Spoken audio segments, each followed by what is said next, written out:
Are you doing an indie film and want to know how to build out your own little truck or van? Well, I'm going to walk you guys through my van build out for the film that I just wrapped as I load it back into Grandma's closet here in Brooklyn, New York. So first things first, let's look at this truck. So this is the cargo van that I've been driving for recently. I downsized for the film. It is at what's called an extended top, so it's a little taller than the other cargo vans. It allows us to stand up in it if you're under 6 feet. So you can see it's pretty full and big. This one is a Ford Transit. Dodge also makes one that is great. You can see we've got back door entrance and a front door entrance or side door, and then seats up front for 2 people. The way that I set up this cargo van, I made it so that it has the ability for us to walk in on one side and then also walk out the back. So we can just go ahead and pop this bad boy open, right, and pop out the back for easy access. And I've got this lock to lock the door in place so it doesn't blow back on me in the wind, which definitely happened. The only thing I don't like about this particular van is that the doors don't actually fold all the way open. Right now, you know, the doors only extend to there, so I have this kind of gap between me and the loading dock. So the way I set this up is I have here this rack that is one of those like baker rack shelves, and to make sure that it's safe and secure, I went and tied down it in multiple points using ratchet straps, ropes, and the like, and then I hooked into major places. Here I've got attached at the front, and then because I was having a hard time hooking into this side, although now I'm looking at it again, I probably could have, I went ahead and ratcheted to the back up there to hold it in place and keep it from moving back and forth, as well as always making sure to lock down the bottoms so that things don't slide out. So I also tied into the tie line spots, were wrapped around the bottoms, and over here in the corner. And then to make sure that the clothes don't come off, I just put a rope around the sides to keep things from swinging. There's also what's called hang check, which I've got one back here I'll show you, which I love so much.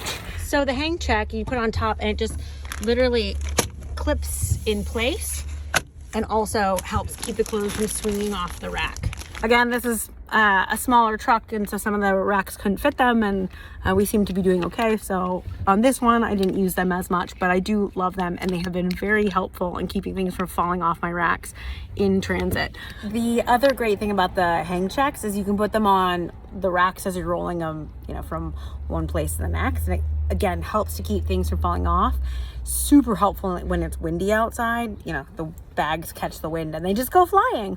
As I showed you, I set up this rack across the front, and that's where I was putting all of my, what I call the line, right? So what I'm setting up for the next day. And in this walkway, I always had our rack and a couple of the things that came out with us every day, and this little pathway I created here. So that would pop out, we'd empty the line. The next day, I'd set the line up there, so we had everything ready for the next day, which was easily accessible right by our front side door.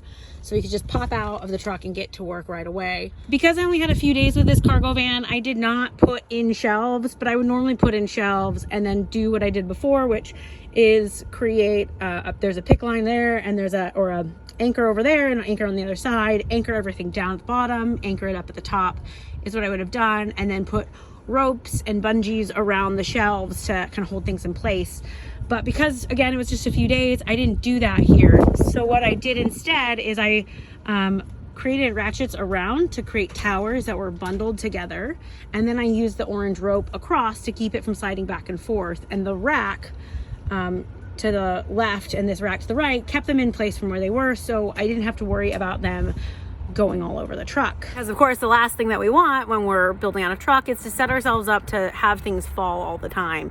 Bins break, things go everywhere, you end up spending extra time just dealing with cleaning up a mess, and you know, we're already working long days and there's pressure on our timeline on set, so we don't want to do that. So making sure that everything has something to keep things in place is really important, as well as it's a safety concern. So let's talk about the racks on the side, because that is where I kept all my closets for the cast, as well as our background rack. The goal is to always tie your stuff down in multiple places to ensure that it's secure, and also ensure that if a line comes undone, you have made it so that it's extremely safe and that you have something to help you catch it so it doesn't fall over. If I had some time to get some rack bottoms made, I would have put them down below underneath my 6-foot industrial racks. The one thing I don't have in this truck right now that I would have liked are some carpet runners to help with mud and dirt and really the slippery factor that this truck has, especially when wet. We had a couple rainy days and I was very concerned about my crew's safety jumping in and out of the truck because you can slip, get really badly hurt, and we don't want that. So I definitely recommend next time I build this out, or the next time you build your truck out, make sure you have some carpets inside. It definitely helps with the mud factor and it helps with the safety factor. So this rack became our background rack, and this rack over here is our principal rack. And as you can see, I set up the actors' closets and with their change bags. If you've never read a rack or seen a rack, we always read a rack from left to right, just like you read a book. And that is how we can then know who belongs to what. So again, everything for Samuel, this character, goes towards the back, Tristan to the back, and it goes and so on and so forth with the character numbers. And again, the thing I like about the hang check is that these dividers actually stick out underneath it, so you don't have to remove things like you do when you have the vertical dividers that kind of stick up like so.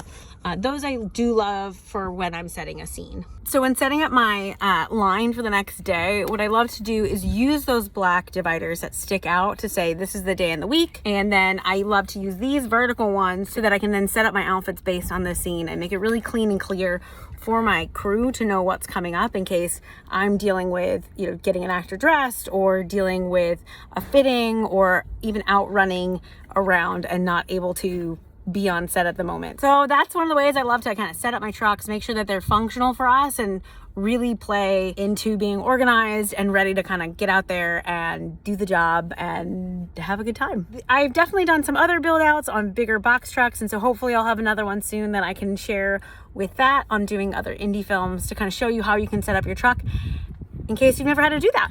I will say that's one of the things about this truck that I thought was so great is that it was a really smooth ride. So I very rarely heard things rattle in the back as I was driving the car. Well, there you have it. Thanks for hanging out with me. I hope this was helpful. I'm gonna get to unloading this bad boy right now. So I'll see you next time. Keep telling your stories and shooting your dreams. Have a good one.